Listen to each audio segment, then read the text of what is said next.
We cut into this to bring you live to Shadow Treasurer Joe Hockey.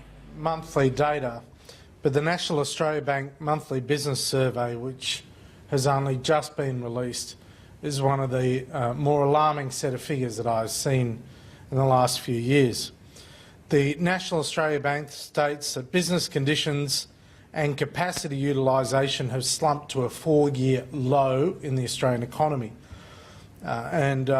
They say conditions are very bad in retail, mining and manufacturing, despite low interest rates and a falling Australian dollar.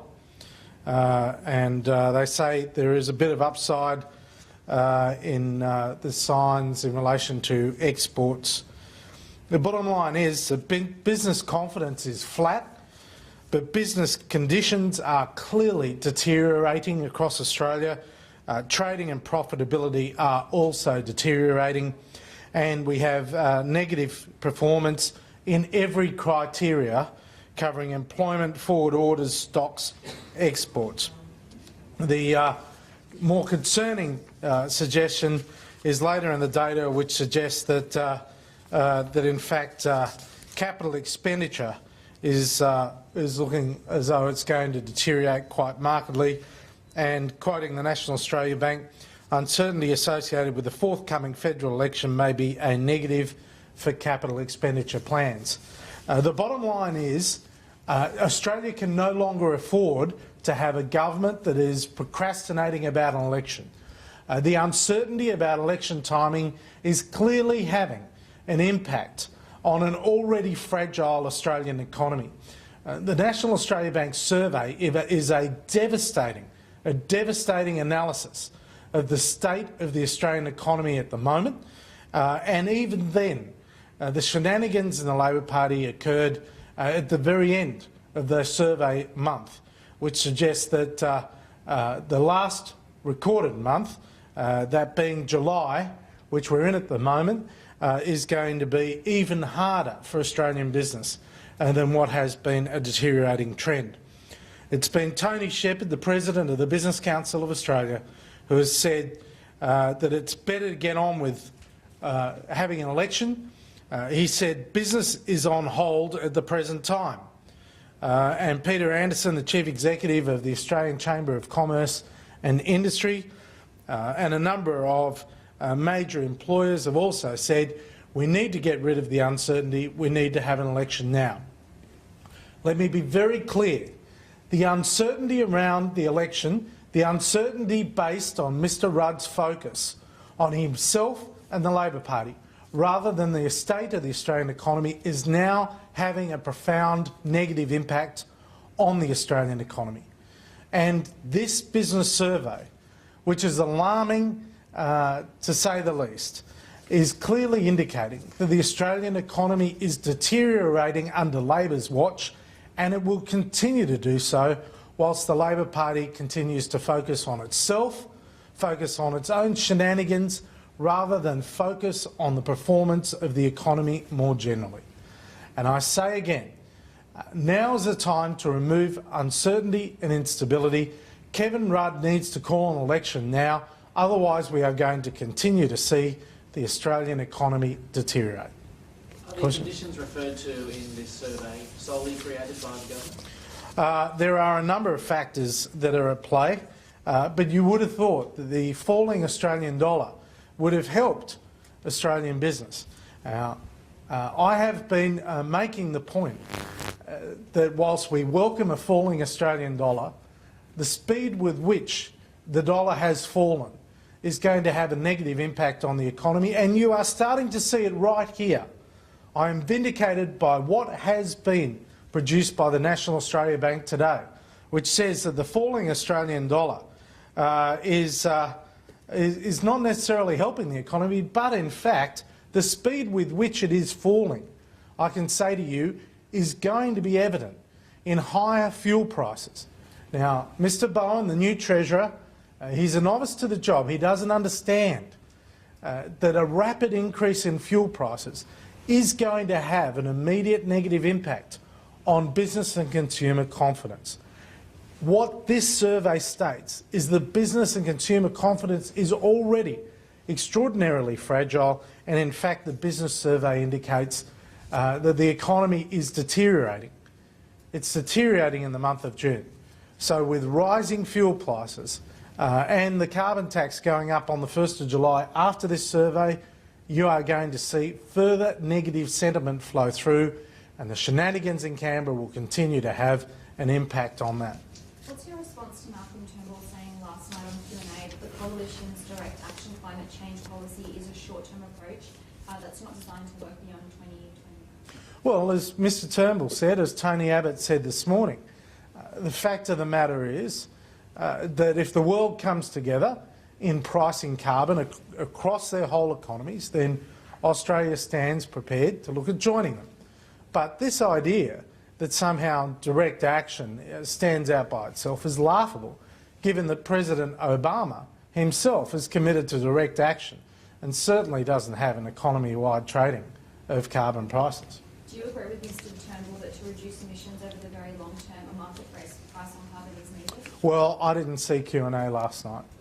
I have other things to do on Monday nights. Mr Rudd's insisting for a debate against Mr Abbott on Thursday. What will Mr Abbott be doing on Thursday? Well, you'll need to ask Tony Abbott that. I'm not his diary keeper, but I'd say to you, Kevin Rudd has to stop the circus and stop it now. It's having an impact on business. It's having an impact on the economy, and it's all negative. And Kevin Rudd can play these games about debates with Tony Abbott and so on. The only outcome Australians want to see is an election now, to remove all this circus that is distracting the government from actually properly managing the economy. Apart from an election being called, what else can be held to boost up? Well, the starting point is get rid of the carbon tax. The carbon tax is a tax on energy, and it's a tax on electricity, and it's a tax on gas. Next year it's going to be a tax on trucking and transport. And the bottom line is the first thing, the best thing you could possibly do to try and restore confidence in Australia with business and consumers is to get rid of the carbon tax, not rename it, not to create uncertainty about it, get rid of it. And only the Coalition is promising to get rid of the carbon tax. One more thing. Chris Bowen is about to travel the country promoting his book.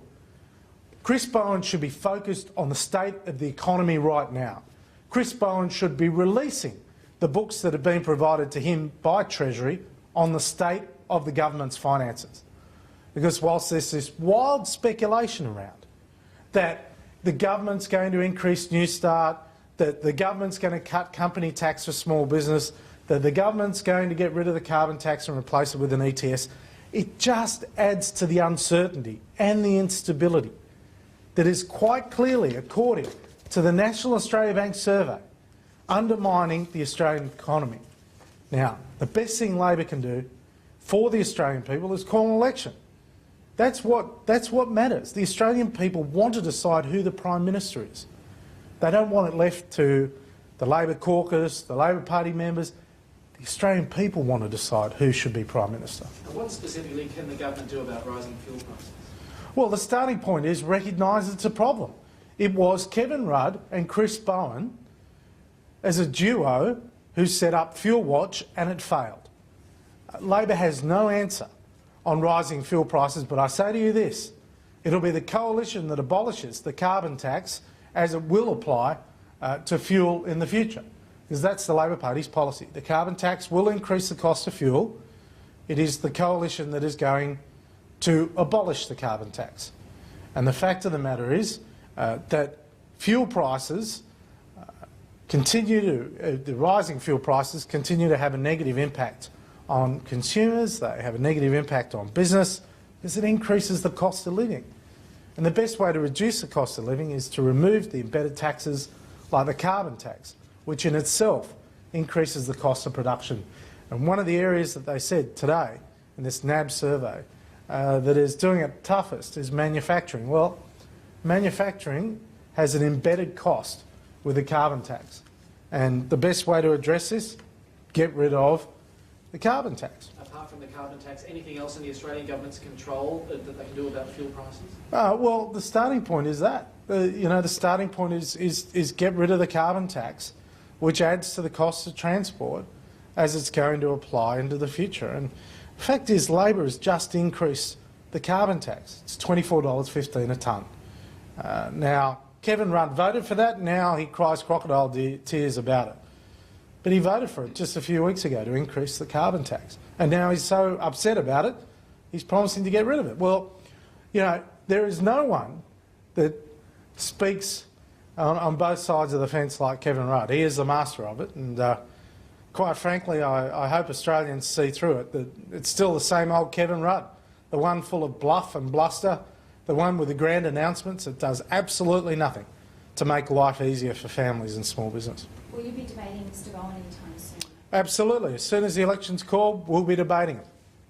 Tony Abbott said that as well. This is a sideshow. The whole debate thing, it's just a sideshow from Kevin Rudd. He wants you to look at the bright, shiny object over there whilst Rome starts to burn down. The bottom line is the Australian economy is deteriorating right now, and Kevin Rudd is more interested in his own re-election and in his own political fortune than he is in the destiny of the Australian economy. Thanks very much. And that was Shadow Treasurer Joe Hockey calling on Kevin Rudd to announce the election date because of uncertainty in the business community. And he referred to the NAB's monthly business survey, which shows conditions for business have been the worst in 4 years. And in retail activity, the worst in 16 years. We'll have more on that from our finance reporters a little later.